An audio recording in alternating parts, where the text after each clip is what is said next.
I have been a good Iron Man ever since I've maxed. I've been slowly draining my leftover herb seeds, and I even went as far as planting my 800 Herolander seed stack. These guys have only recently become worth it to grow if you want to train herblore at mastering mixology. Between all of the PVM that I have been doing, I have been through hundreds of farm runs, and the reality is, I'm not even close to being done. Knowing I've been planting all of my herbs, and always will be planting more herbs, you would think that I would have all the upgrades for a perfect herb run. Well, the reality is, I don't. But today, I'm going to get the last thing to enhance my farm runs. One of the newer herb patches from Baltimore, near the Hunter Guild, looks like an average herb patch.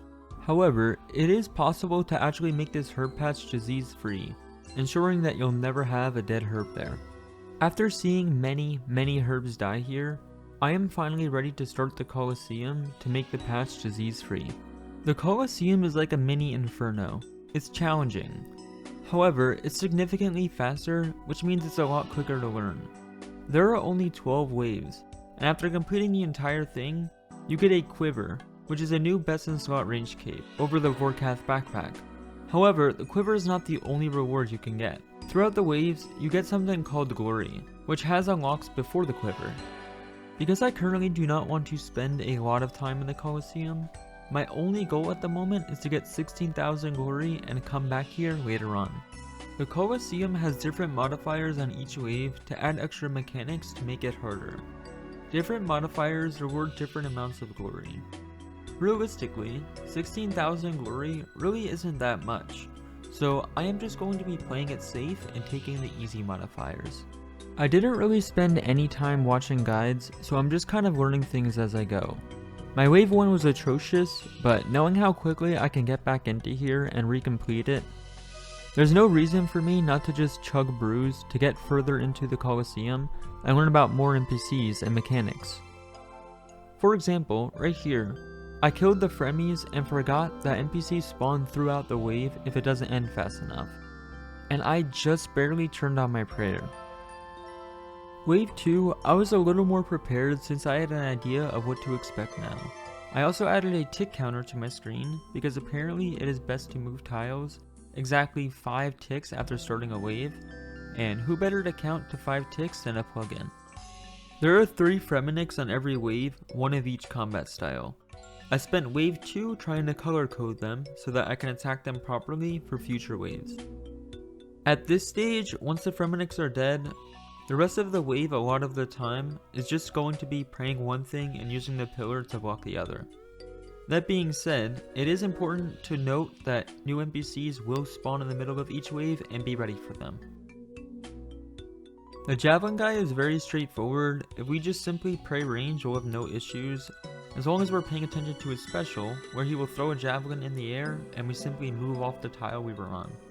Another small thing that I had to learn was to try to go immediately to the start tile when killing the last NPC, because once it fully dies, you cannot move until you start the next wave, and ideally you want to be on this tile when the next wave starts.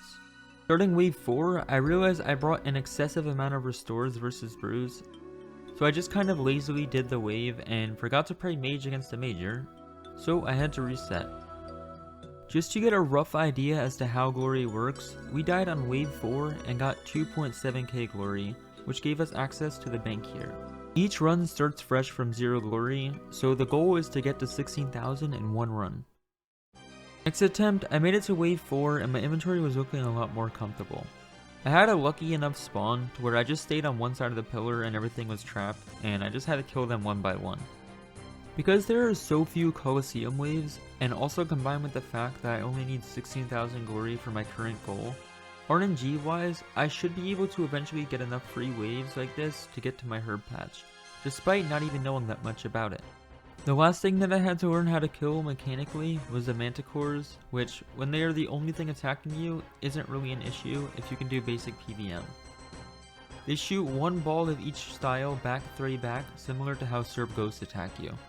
Luckily, I finished my Serb grind last episode, so this was not an issue for me.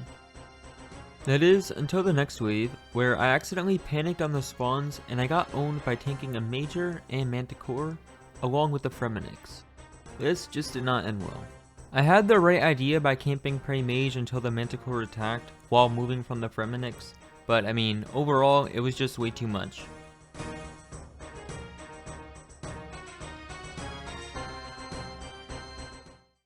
Coming up to my next attempt, we were about to start wave 7.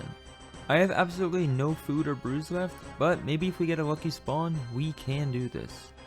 I had trouble deciding which modifier I wanted to choose, but I ended up going with Myopia 3, which means all of my weapons will have 6 tiles less than the max range on them. I need to be extremely cautious of this.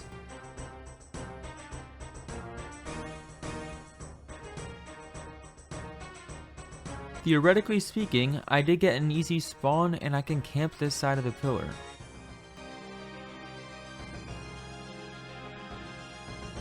No!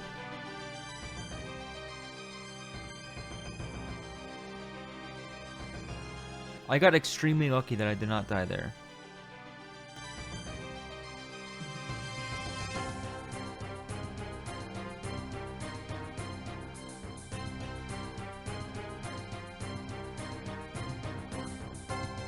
Okay, I'm officially able to breathe. I have 21 hit points and no food, but I have prayer. There is hope. Okay, 9 hit points now, but still. Oh my god, blowpipe heals, you're a genius. Ooh, you're not a genius! What was that? That modifier that I took to remove my range on range weapons? Yeah. The blowpipe is simply a melee weapon from now on. At this point, I just want this Minotaur dead so we can focus on the rest of the wave. Okay, 13 hit points, however, it is possible to pray against everything here. This is no different than solving something in the Inferno when things are stacked behind pillars.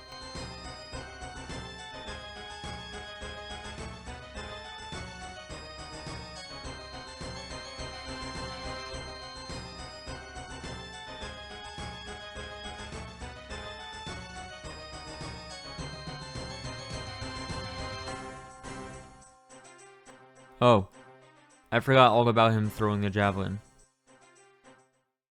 That was a solid attempt, and we are more than halfway on glory now to 16k. Bringing thralls in the first place was not smart on my end.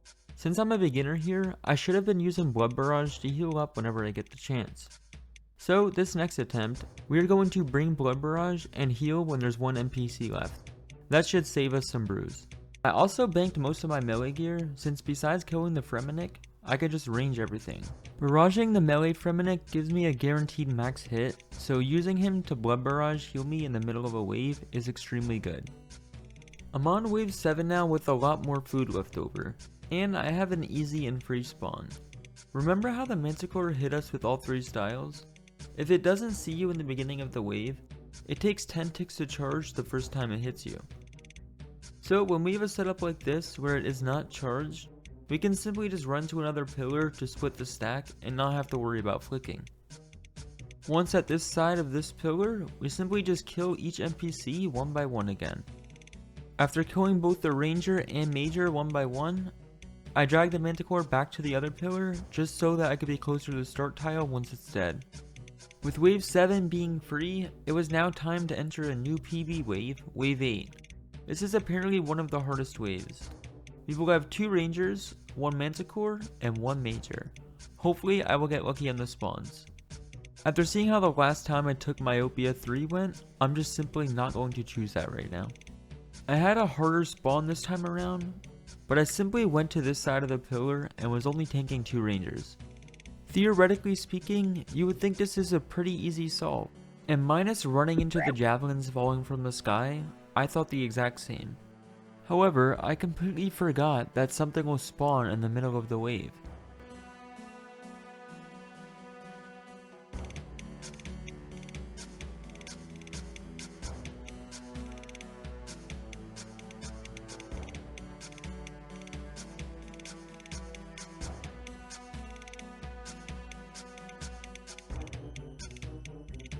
Wow, I had the right idea, but I was not mentally prepared at all.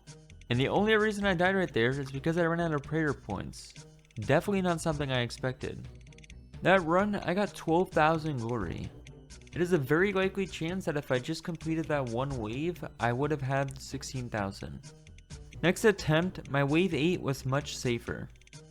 It does, however, come out that I actually need to complete wave 9 for 16k glory. So only one wave to go now. After completing that wave, I have 13.9k glory. And now, I'm about to face 2 manticores and 1 ranger. Let's really hope I get a free spawn.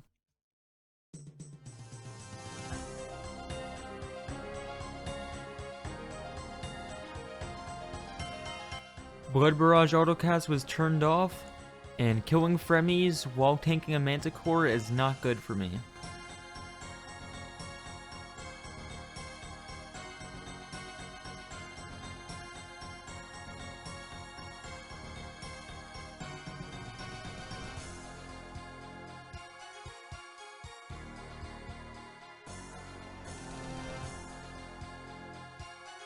With the last one dead, as long as I don't choke this, the wave is done. I healed up from 20 health while only tanking the manticore, and then continued to solve the wave.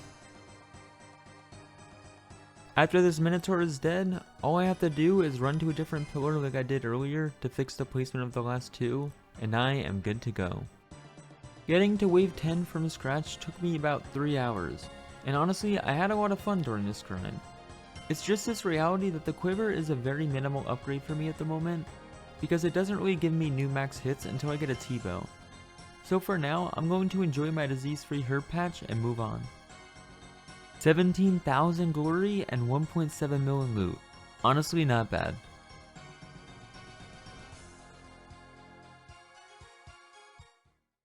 I can now rightfully claim to be doing max efficiency farm runs for the remainder of my seeds, and all the future seeds to come. It is time to start a new grind with a new boss. I want to kill Hydra next, which can only be assigned from Konar. Konar is a Slayer Master that assigns you to kill NPCs in specific areas of the game, so it could be extremely troll to use long term. However, you also get Brimstone keys when killing NPCs assigned from Konar, which could be a lot of fun as an Iron Man. So while looking for Hydras, when I get a good task such as Barrage Necroils or Smoke Devils, I do them. Something really exciting about Barrage Necroils is also that this gave me the opportunity to test out goading potions, or the new aggression pots. They are insanely good here. I don't even have max gear, and I'm casually getting 115k an hour Slayer barraging these. I used to get about 90k. Plus, it's a lot less effort since I don't need to tag them with darts anymore. The potion just grabs them. Barraging Necroils was a fantastic opportunity to introduce me to something I've never tried before. Clue Scrolls. Clues are fairly common drops from Necroils, and I'm going to start completing them for the sake of completion. I said when I maxed this account that I wanted to try new content that most people consider normal, and while I have been PVMing, the Clue Scroll arc is yet to begin. Nowadays, you can stack Clue Scrolls by dropping them, and it will give them a 1 hour timer before disappearing. At Necroils specifically, it works out great since you can usually get a Clue Scroll by the time you get a full inventory of Alks. You need to bank the Alks anyway for money, so bringing a Clue Scroll from the Necroils to the Craft Guild bank to store the 1 hour timer is not out of the way at all. The reason we drop the clues here is because you can only receive Clue Scroll drops if you have 0 in your bank/inventory. When the clues are on the floor, you can continue to get them as a drop. And the reason we drop them at the Craft Guild bank is because at the end of the task, we will do all of the clues that we got during that one task. So now that I have 5 on the floor and the task is complete, I have 2 remaining at Corrend, which I grab and drop at the Crafting Guild just to make it easier to complete them back 5 back. For now, I am only going to be storing my caskets, not opening them. I also got a chance to try out goading potions at Dust Devils, and as expected, they are goated. 105k an hour barraging these guys. Just a casual 30% buff versus my old rates. 177 Hydras. Time to learn a brand new boss. A lot of people kill Hydra with a Bofa or Blowpipe. However, since I have a Dragon Hunter crossbow, I'm going to be using Ruby and Diamond bolts. These are about 5 to 10% better DPS than a Bofa. My only time I've ever killed Hydra is during last leagues last year, where I had a bunch of PVM relics to make it easier. So I'm going to essentially be learning from scratch. From what I understand, Hydra is one of those bosses that take a few kills to get down, and then once you have it, you barely use any food and it's very easy. I got my ground markers from a tile pack plugin, and now I just follow the numbers. Hydra has 4 phases, and the first 3 he needs to be dragged around the room to different geysers, otherwise he will take 75% less damage. However, following the tile markers makes this very easy. I never really understood how flame phase worked, because like I said, I did this in leagues. When you do high DPS, you can always skip this phase. I switched to my blowpipe mainly to heal his specs, but also because I forgot my diamond bolts for the last few hundred HP. You never want to camp ruby bolts against a high HP monster when they are low. It's always better to bring a switch. New boss means new CAs, which means free CA points. I just did that kill normally, and since I did not get hit by any flames, I got 5 CA points. The drops from Hydra are also insanely good GP wise. As you can see, I already got a 120k alpha drop. My second ever kill, my bolts decided to go nuclear near the end, and I managed to DPS Hydra into not spawning any flames, which was yet another combat achievement. 2 kills in, and that is yet another CA done.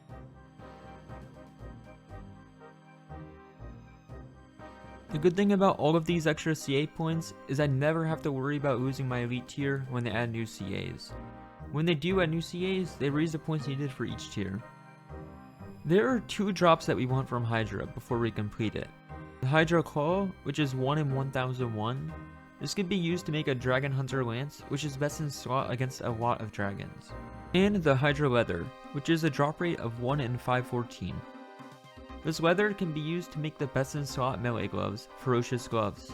The last Hydra mechanic that I had to learn a few kills in, which is very easy, is the Flame Skip. This is where we move from red tile 2 to red tile 3, as soon as the second set of flames hit the wall. This makes it so that Hydra won't spit flames at us for the next 20 seconds, and we can just sit here and DPS. Still no drops here, but I did just hit 150 kill count.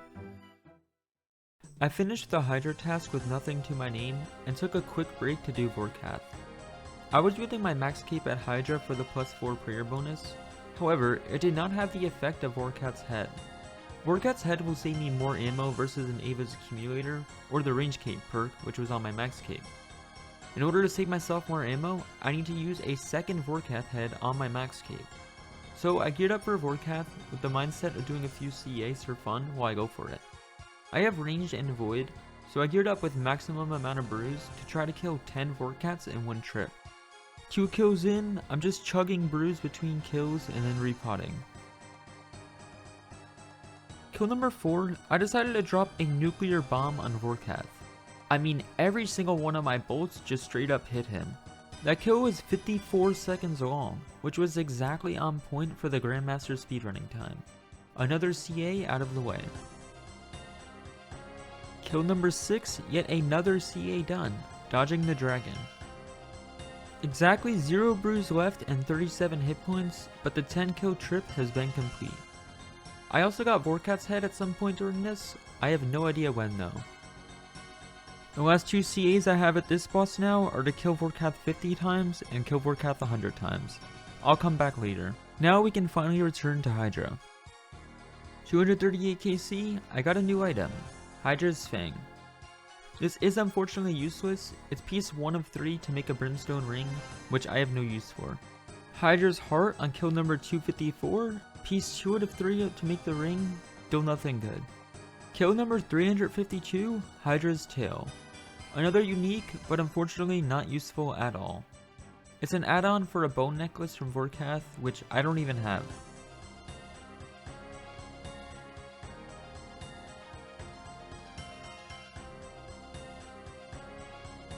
Dude, no, my loot! Always pay attention to your login timer when at Hydra. Don't lose everything to a 6-hour log like me. Kill number 451, I got an Alchemy Hydra head. This is my second one, I cannot seem to find the clip where I got my first, but it's yet another unique that I don't need. Kill 472, yet more head.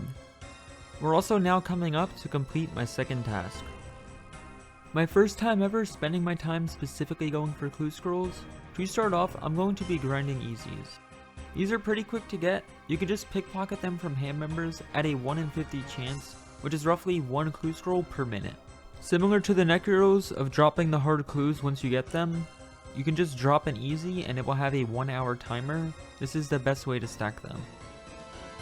Once we feel like we have enough easy clue scrolls stacked up, we're going to simply run them all to the craft guild and drop them. There is a little method that we can do to open the trapdoor quicker, where we can use a celestial spark a few tiles away, and we will instantly pickpocket the door. This may take a bit to move about 20 clue scrolls, but at least it's pretty chill. Once all of the clue scrolls have been moved, I can set up my inventory and get ready to solve 20 clues back 20 back. It is now time to open all of my caskets, starting with 76 easies. I want to do master clues, and each of these clues gives a chance at a master, starting with easy caskets being a 1 in 50 chance for a master clue. The chances of masters become more common as we do harder tiers. Ooh! My first easy casket, I managed a master clue. Since we are mass opening our caskets right now, we are just going to drop the clue to the ground. And once we get a new master clue, we have to specifically wait 30 seconds before we can get another. So we're just going to kind of wait before we open more.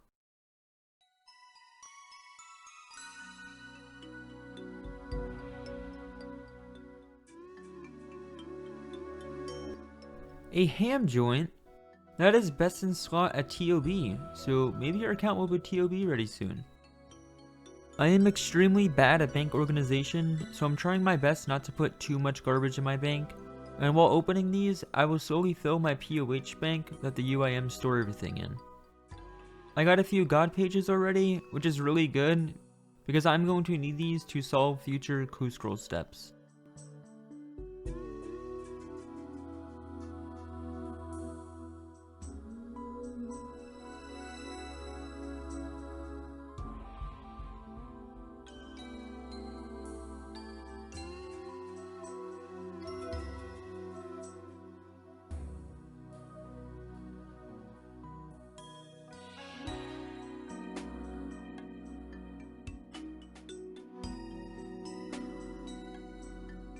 "76 easies, 8 mediums, 34 hards, and 18 elite caskets. This got us 40 clog slots, and it's only the beginning of the clue scroll arc. We also now have 4 master clues that we can do. Well, -1 because we do not have a dragon chain body or dragon plate skirt. Minus another master clue because I do not have an infernal axe for this step either. Opening the other caskets was fun, but that master clue session was extremely underwhelming. I think at this point, I might have to push off the master clue plan and start to venture my Iron Man out there to gather some more items required for them, if I wish to consistently complete them. To start off easily, I know getting a Pyromancer top is a clue scroll step, and I wanted to test out the Wintertodt changes, so I did a quick 6-hour Wintertodt game. You never really need food here anymore, so it's pretty easy to just solo a world forever until you either get crashed or be like me, get lucky to do a straight 6 hours for 133,000 points. 268 rolls from just one game. This might be a world record. Now, let's just hope we get this Pyromancer piece. They got rid of Wintertodt crates and made the loot similar to Temple Rust or Guardians of the Rift. Now we just search 5 at a time and we'll be through our rolls in no time.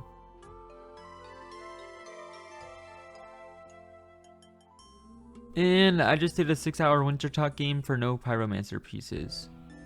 Back when I was speedrunning this account, I traded in my pieces for a crate, and I'm feeling that regret heavily right now. Meanwhile, I am still continuing the Chambers grind because I want a T-bow and a Kodai wand. Oh, I got an omelet. Okay, so it's purple. We know it's purple. This is good. If you guys remember from last video, I explained that the only way to get an omelet pet is by getting a purple. So even when hyping up the walk, not knowing if it's a purple or not, when a pet starts following you, you know immediately what you got. Dude, please be a T-bow. Come on. No. Unfortunately, there have been no new purples since the last video, but we have had some progressive dupes and kill count. Here's what the collection log currently looks like. This is a great stopping point for today's video, so I really hope you guys enjoyed it, and as always, TY for watching. Don't forget to leave a like and subscribe down below, and I will see you all next time. Peace out.